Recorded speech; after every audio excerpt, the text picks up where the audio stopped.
Okay సరే start start చేస్తున్నాం చేయండి. చూడమ్మా. Today our topic is demand analysis. What is the demand and how to analyze the demand in a competitive market? So that is the today's topic. So already we discussed in the first concept is that is what is the introduction to managerial economics.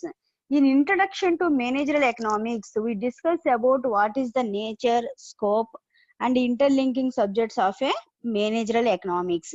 So in this managerial economics, we discuss about applying the economical principles and concepts in management or in a business day-to-day activities. That is called as a managerial economics.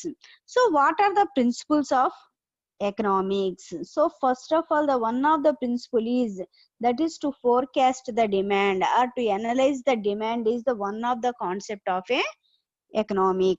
So what is demand and how to analyze the demand in the organization? The manager for taking effective decisions about a productions or in any decisions, how he analyze the demand or how the demand analyzing is very helpful to the manager. First of all, demand analysis. So in demand analysis, economics broadly comprises of three. That is broadly comprises of these three: consumption, distribution, exchange and production. That is the economics is for analyzing the demand. It mainly comprises of consumption, distribution, exchange and production. So first of all, consumption. What is the consumption? The consumption deals with behavior of consumer. That is, it deals with consumption. So consumption means usage. That is to consume, or usage is called as a consumption.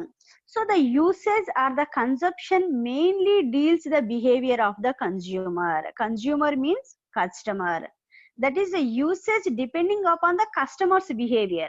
Customer's behavior. To plan the operations, a producer has to understand the consumer behavior before production. That is, the consumer understand the the producer understand the consumer behavior before production. So demand, generally for estimating the demand for a product, first of all the producer knows about what is the consumption of a consumer. That means how the consumer or what are the uses the product give, what usages to the customer. So by understanding this consumption, so the producer produces the quantity of output. For example, the best example for consumption of a product is that is it, if you take a paper or pen, it containing multiple usages. That is, somebody use the paper as for writing a letter, or somebody use the paper as for writing the notes, and somebody use the paper as that is to making some type of toys. So that is the consumption of a paper is depending upon the consumer behavior. That is, if the person is educated, so he used it as for writing any notes or letter.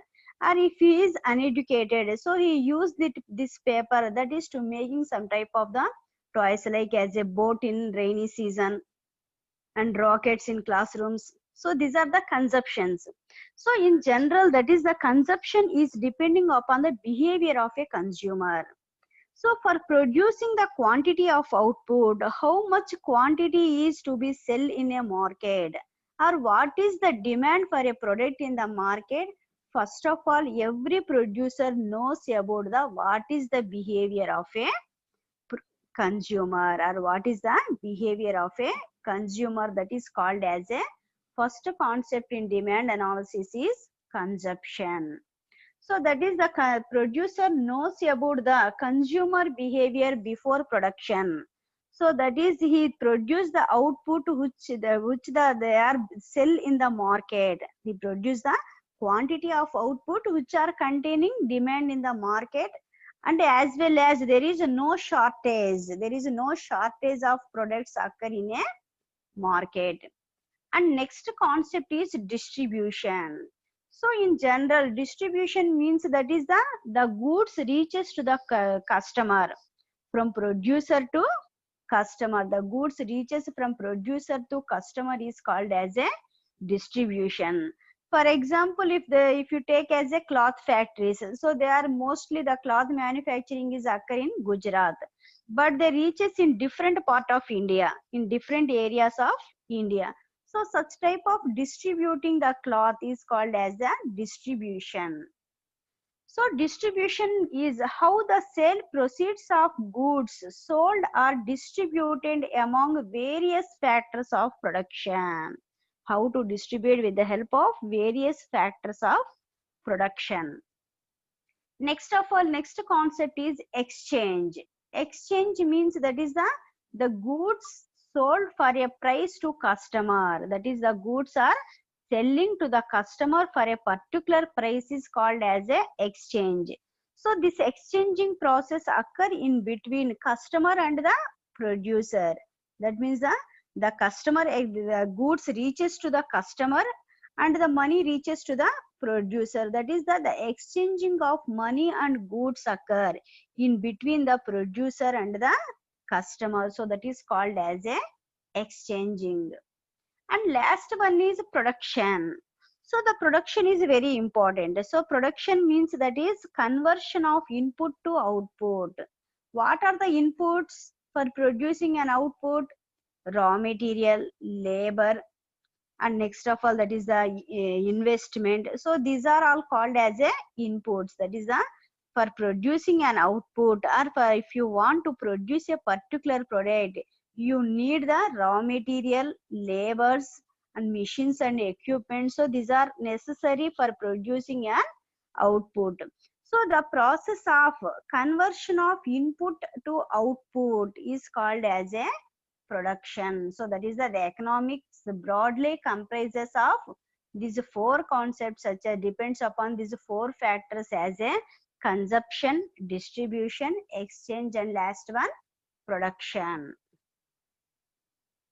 So what are the basic law of consumption? So in economic, the comprises of consumption, distribution, exchange, and production. First of all, consumption. So consumption means that is the usages. That is the customer usages are called as a, that is the product gives the what uses the product gives to the customer is called as a consumption. So this consumption depends upon different type of laws. That is the consumption is different. We already discussed that is depending upon the behavior of a consumer, consumption changes, usage different. For example, the paper. So like that is each law tells that is the consumer usages are different depending upon the situations and depending upon the product. The usage of the customer changes from product to product. If the same group customers are available, but depending upon the product, the usage of customer changes. So this basic law of consumption explains about what are the different laws which are tells about how the customer behavior changes depending upon the product, depending upon the factors, and depending upon the situation. So basic law of consumption deals consumer behavior on certain assumptions. It also tells about what are the certain assumptions which deals the consumer behavior. The different laws are, first one is law of diminishing marginal utility. Law of diminishing marginal utility. It states that marginal utility derived on the consumption of every additional unit goes on diminishing if other things remaining same. The law of diminishing marginal utility, it states that marginal utility of the customer decreases by giving additional units. In this statement, other things remaining same means other factors. If other factors are if there is no change in the other factors, they are constant.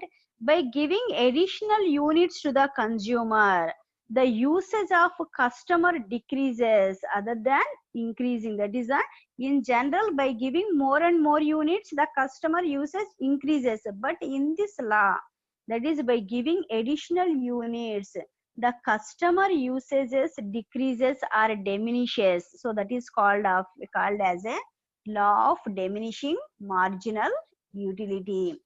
It states that the marginal utility derived on the consumption of every additional units goes on diminishing if other things remaining same.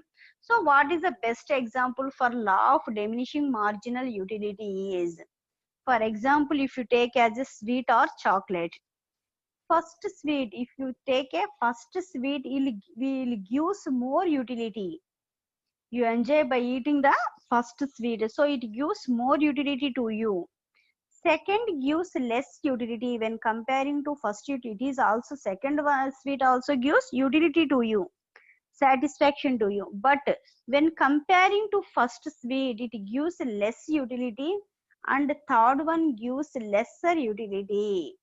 If additional units of same sweet are consumed, the amount of total utility goes on increasing but at diminishing rate. It is basis for decision like pricing, production, and investment. That is it is the basis. The law of diminishing marginal utility is very helpful to the producer for fixing the price for a particular product and producing the what quantity to be produced for selling in the market, and how to invest the amount in a particular project. For these decisions, the law of diminishing marginal utility is very helpful. This law tells about, that is, by giving additional units, it usages decreases. అంటే in general గా మనకేంటి, suppose ఒక sweet తిన్నప్పుడు మనం suppose మనకి ఇష్టమైన sweet అయితే so బాగా ఇష్టంగా తింటాం అనమాట. కానీ సెకండ్ వన్ వచ్చేసరికి ఫస్ట్ దాంతో కంపేర్ చేసుకుంటే ఏమైంది మనకి అంటే, ఫస్ట్ ది మనకి అప్పుడు ఇష్టం అన్నట్టుగా తిన్నాం, సెకండ్ వచ్చేసరికి ఆటోమేటిక్ దాని మీద ఇంట్రెస్ట్ అనేది డిక్రీజ్ అవుతూ ఉండిద్ది అనమాట. ఇంకా అడిషనల్ గా తినేసుకొద్ది ఏమైంది, సపోజ్ ఇంకా చాలు అన్న సిచ్యువేషన్ కి వస్తాం అనమాట. దీన్నే మనం law of diminishing marginal utility అంటే, ఎక్కువ ఇవ్వడం వల్ల కస్టమర్ కి మనకి మార్కెట్ లో ఎక్కువ క్వాంటిటీ మనం అవైలబుల్ చేయడం వల్ల కస్టమర్ కి దాని మీద యూసేజ్ మీద ఇంట్రెస్ట్ అనేది డిక్రీజ్ అయ్యిద్ది అని చెప్పేదే మనకి law of diminishing marginal utility. అయితే మనకి ఈ లా ఎప్పుడు సపోజ్ ప్రతి ప్రొడక్ట్ కి సేమ్ ఇలాగే ఉండిద్దని కాదు, అంటే ఎడిషనల్ గా ఇవ్వడం వల్ల కస్టమర్ కి దాని యూసేజ్ అనేది తగ్గిపోయింది కాబట్టి మార్కెట్ లో దానికి పెద్దగా వాల్యూ ఉండదు అని అంటున్నాను ఇక్కడ కాన్సెప్ట్ లో.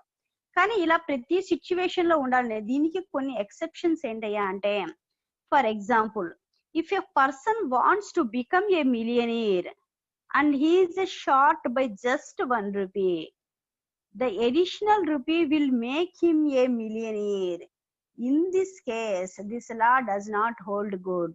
That is in the law of diminishing marginal utility, if you compare to a 1 rupee and sweet, that is, if you want to become a millionaire, if you have a short of just 1 rupee, if I give 1 rupee additional 1 rupee to you, so automatically it gives more uses to you because you become a millionaire by the help of my 1 rupee.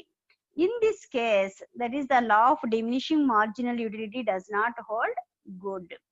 And the next exceptional case is a thirsty man. If a man is thirsty, a spoon by spoon water will not quench his thirst. On the other hand, thirst increases if you give a glass of water. The situation is different. అంటే ఇక్కడ ఏమవుతుంది, suppose బాగా థర్స్టీగా ఉన్న person కి నువ్వు spoon water ఇస్తే వాడు satisfy అవ్వడు అనమాట. సపోజ్ అదే నువ్వు ఒక గ్లాస్ వాటర్ ఇస్తే ఆటోమేటిక్ ఏమైంది, సపోజ్ వాడి దాహం బాగా తీరిద్ది అనమాట. అంటే ఇక్కడ ఏమవుతుంది, law of diminishing marginal utility ప్రకారం అయితే ఏమవ్వాలి, మనకి ఎడిషనల్ గా ఇచ్చే కొద్దీ వాడికి యూసెస్ తగ్గాలి. కానీ ఇక్కడ వాడికి ఏమవుతుంది, మనం ఎట్ ఏ టైం ఎక్కువగా ఇవ్వడం వల్ల వాడి యొక్క థర్స్ట్ అనేది క్లియర్ అయింది అనమాట. సో ఇలాంటి కేసెస్ లో అంటే మనకి law of diminishing marginal utility కూడా ఏంటంటే, కన్జ్యూమర్ బిహేవియర్ కానీ, కన్జ్యూమర్ కి ఒక ప్రొడక్ట్ ఇచ్చే యూసేజ్ అనేది కానీ, అక్కడ మనకి సిచ్యువేషన్ ని బట్టి చేంజ్ అవుతూ ఉండిద్ది. సపోజ్ నీకు అంతగా దాహం లేదనుకో, సపోజ్ నీ ఫ్రెండ్ ఒక గ్లాస్ వాటర్ కావాలంటే సరే ఇచ్చాడు కదా అని తాగుతావు. ఇంకో గ్లాస్ వాటర్ వేసి నీకేమైద్ది, వద్దు అంటావు, అంటే ఎక్సెస్ అవుతుంది అనమాట. కానీ ఇక్కడ దాహంగా ఉన్న ఒక పర్సన్ కి ఏమైంది, అదే గ్లాస్ ఆఫ్ వాటర్ అనేది వాడికి యూసేజ్, అంటే వాడికి ఎక్కువ యూసేజ్ ఇచ్చింది అనమాట. అంటే ఇక్కడ law of diminishing marginal utility ఏమవుతుందంటే సిచ్యువేషన్ ని బట్టి, ప్రొడక్ట్ ని బట్టి, ఫ్యాక్టర్స్ ని బట్టి మనకి యూసేజ్ అనేది చేంజ్ అవుతూ ఉండిద్ది. కాకపోతే కొన్ని ప్రొడక్ట్స్ కి మాత్రం by giving additional units, that is the usage utility increases but at diminishing rate, that is called as a law of diminishing marginal utility. So this is the graph for law of diminishing marginal utility, that is by giving excess units, so automatically that is the graph decreases, that is a marginal utility decreases.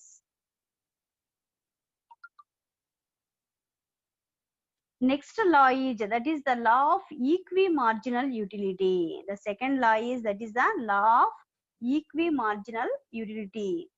It states that the consumer sees in equilibrium. The consumer sees in equilibrium when the marginal utilities obtained from the product bought are equal. When the marginal utilities obtained from the products bought are equal, if the consumer equilibrium will be, the consumer feels as a equal usage by bought, sorry, the consumer feels equal usage to the product to him, that is by purchasing any product, that is called as a law of equimarginal utility.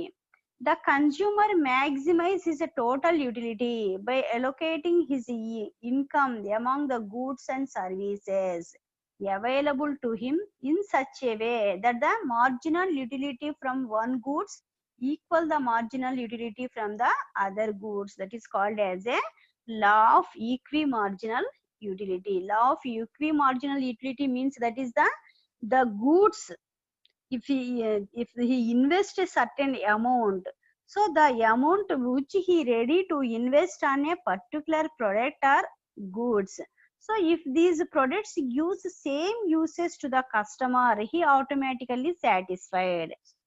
That is, if the products give same usage to the customer, that is called as a equimarginal utility. So in this equation, that is a marginal utility of product X by price of X is equal to marginal utility of product Y by price of Y.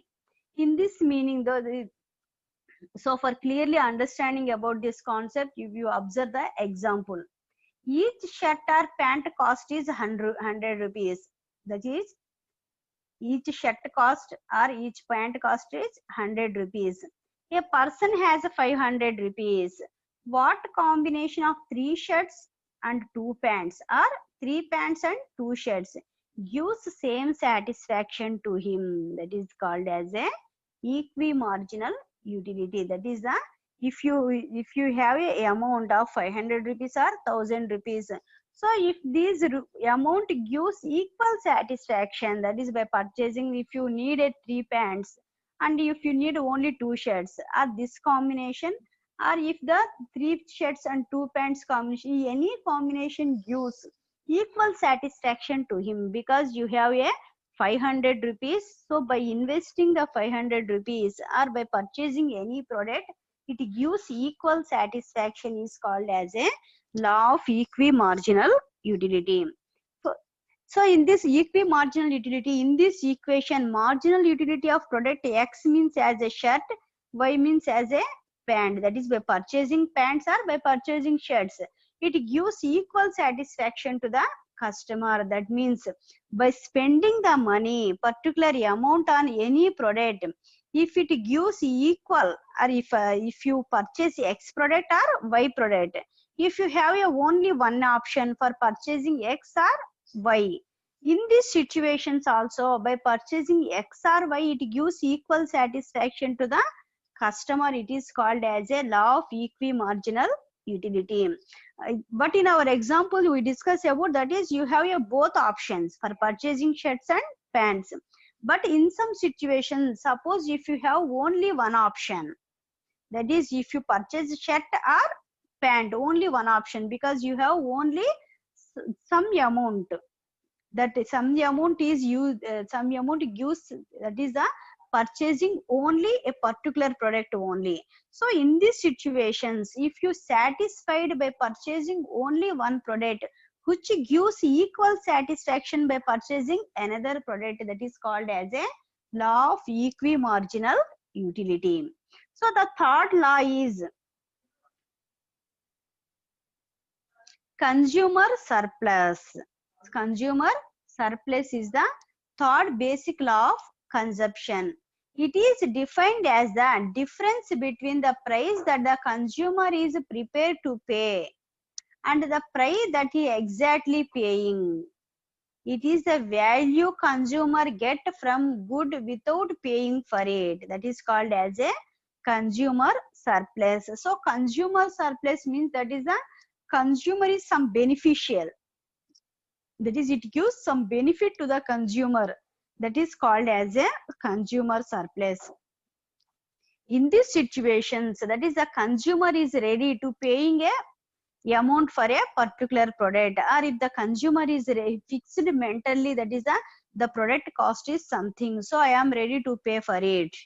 So in these situations, suddenly if the product price decreases, if the product price decreases, so automatically he is benefited, he is benefited, that is called as a consumer surplus. That is the difference between the price that the consumer is prepared to pay and the price that he exactly paying. The difference between that is the consumer ready to pay and the consumer exactly to paying. The difference between these two gives benefit to the consumer is called as a consumer surplus. So the best example for consumer surplus is, for example, salt. It is the one of the necessary goods. It is very compulsory for every person and it is very cheaply available in the market when comparing to other goods.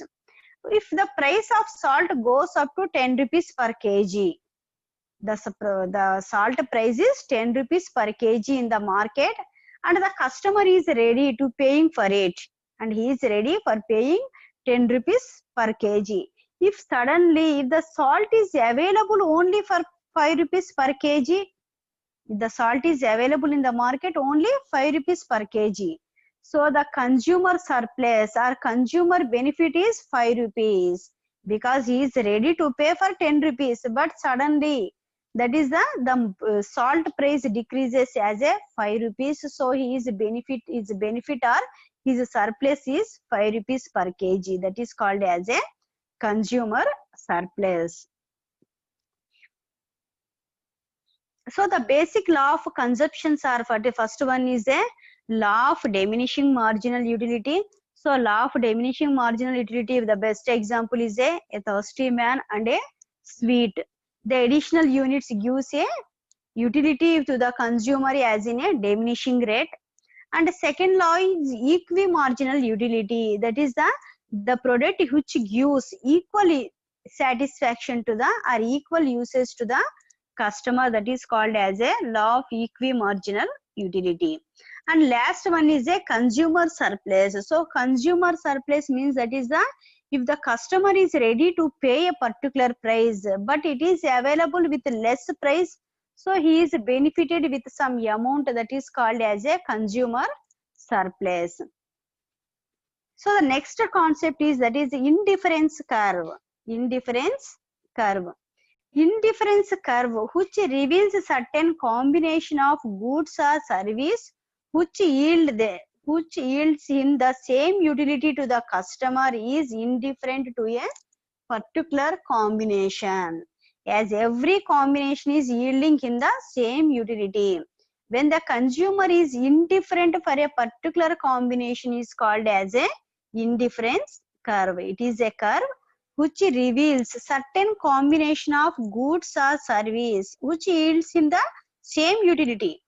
Certain combinations give same utility to the customer is indifferent to a particular combination, as every combination is yielding in the same utility. It is called as a indifference curve. So indifference curve means that is a different combinations are available in the market. Different combinations are available in the market. But the customer is interested on a particular combination. The customer is interested on a particular combination because it gives more utility when comparing to other combinations. When comparing to other combinations, so that is called as a indifference curve. For example మనకి market లో మనకి different type of goods అనేవి available లో ఉన్నాయి అనమాట. For example TV తీసుకోండి, number of companies అనేవి market లో ఉన్నాయి. అయినా మనం పర్టికులర్ గా ఒక కంపెనీ ప్రొడక్ట్ ని మనం ప్రిఫరెన్స్ ఇస్తున్నాము అంటే ఏంటి, అక్కడ వీటన్నిటికన్నా మనకి ఎక్కువ సాటిస్ఫాక్షన్ ఇచ్చిద్ది అనమాట. రిమైనింగ్ కంపెనీస్ కన్నా కంపేర్ చేసుకుంటే ఏదో ఒక పాయింట్ ఆఫ్ వ్యూలో, సపోజ్ దాని క్లారిటీ కానీ లేదంటే దాని అపియరెన్స్ కానీ ఏదైనా కానీ ఎడిషనల్ అంటే మిగిలిన కాంబినేషన్ సేమ్ ప్రైస్ లో సేమ్ క్వాలిటీతో మనకి అవైలబుల్ లో ఉన్న ఒక పర్టికులర్ కాంబినేషన్ ని కస్టమర్ ఎప్పుడు సెలెక్ట్ చేస్తాడు అంటే అది మిగిలిన దానికన్నా మనకి ఎక్కువ ఈల్డింగ్ అంటే ఎక్కువ సాటిస్ఫాక్షన్ ఇచ్చేది అని చెప్పేదే మనకి. సో ఆ వేరే కాంబినేషన్స్ తో దీనికి ఉన్న డిఫరెన్సెస్ నే మనం ఏమంటామంటే indifference curve.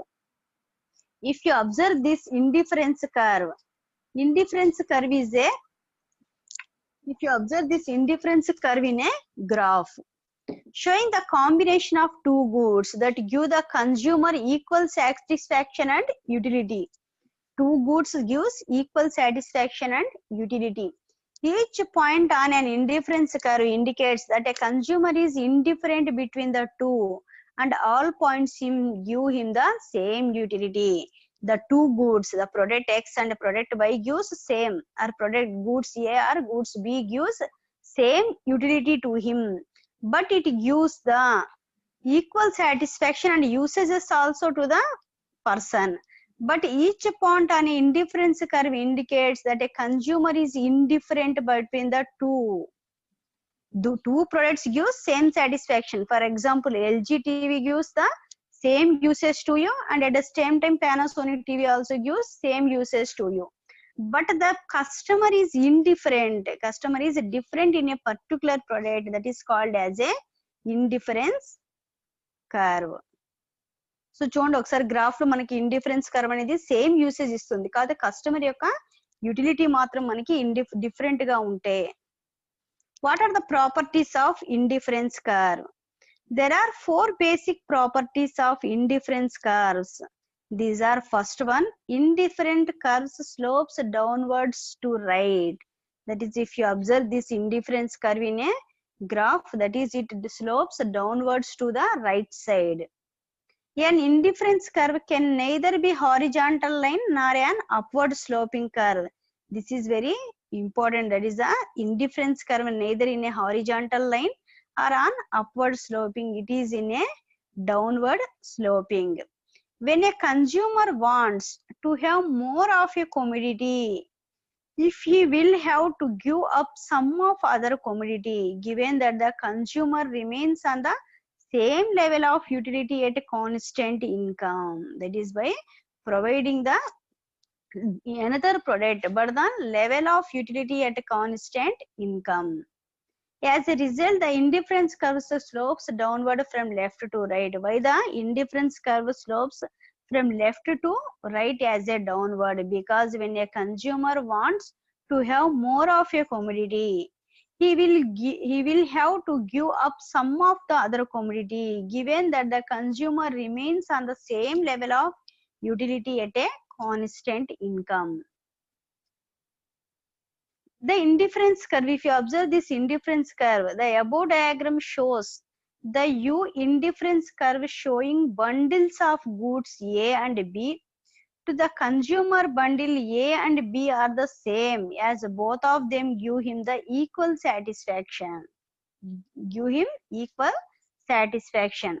But in other words, point A gives as much utility as point B.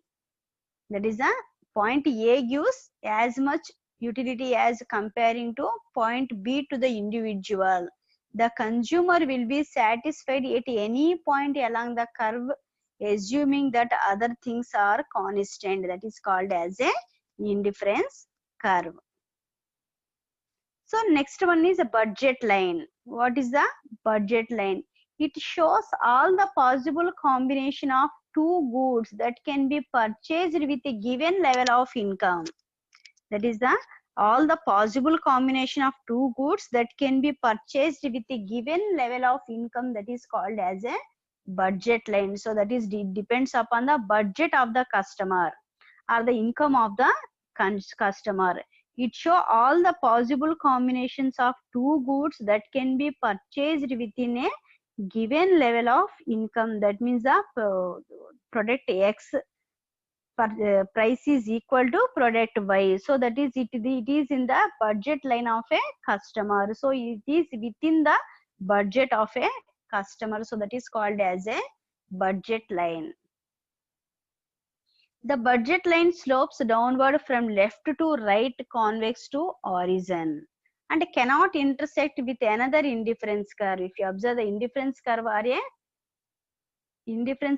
a budget line, they are the downward sloping, and any curve do not intersect with each other, because that is the, if you want to choose another product, automatically you draw another budget line or a indifference curve when the budget intersect with another indifference curve.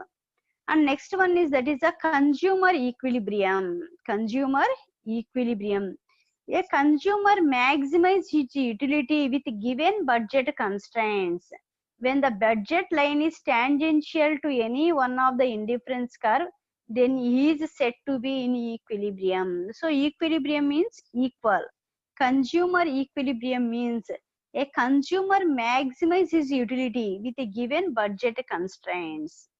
That is, the consumer maximizes his utility with a given budget constraints. That is, it is depends upon the income level of a consumer or a customer. That is the any product which gives uses to the customer, but it is also available within the budget of the customer. That is called as a consumer equilibrium. అంటే మనకి available ఉండే products అన్ని customer కి వాడి యొక్క budget లో అనమాట. Suppose 10,000 rupees ఉన్నాయి అనుకోండి మన బడ్జెట్. సపోజ్ మనం ఏ ప్రొడక్ట్ కొన్నా ఎలా ఉండాలి, మనకి ఆ 10,000 లోపల వస్తేనే మనకి సాటిస్ఫాక్షన్ అనమాట. సపోజ్ 10,000 కన్నా ఎక్కువ ఉన్నాయి అనుకోండి, అది మన బడ్జెట్ లోది కాదు, మనం అంత పే చేయలేము. కాబట్టి మనం ఏంటి, ఎప్పుడైతే మన బడ్జెట్ లో అది అవైలబుల్ లో ఉందో అప్పుడు మనం సాటిస్ఫై అవుతాం అనమాట. అంటే ఇక్కడ కొన్ని టైప్ ఆఫ్ కస్టమర్స్ గ్రూప్స్ ఎలా ఉంటారంటే, క్వాలిటీ కన్నా బ్రాండెడ్ కన్నా వాళ్ళు దేనికి ఇంపార్టెన్స్ ఇస్తారు అంటే, వాళ్ళ విత్ ఇన్ బడ్జెట్ లో వచ్చిందా లేదా అనేది వాళ్ళకి ఇంపార్టెన్స్ అనమాట. So A consumer maximize his utility with given budget constraints. When the budget line is tangential to any one of the indifference curve, then he is said to be in equilibrium position. At the point of tangency, the slopes of indifference curve and budget line is equal. That's the point of tangency, the slope of indifference curve and budget line both are equal, because if the product is available within the budget constraints, so automatically the customer is satisfied and it gives a equal usage to the customer.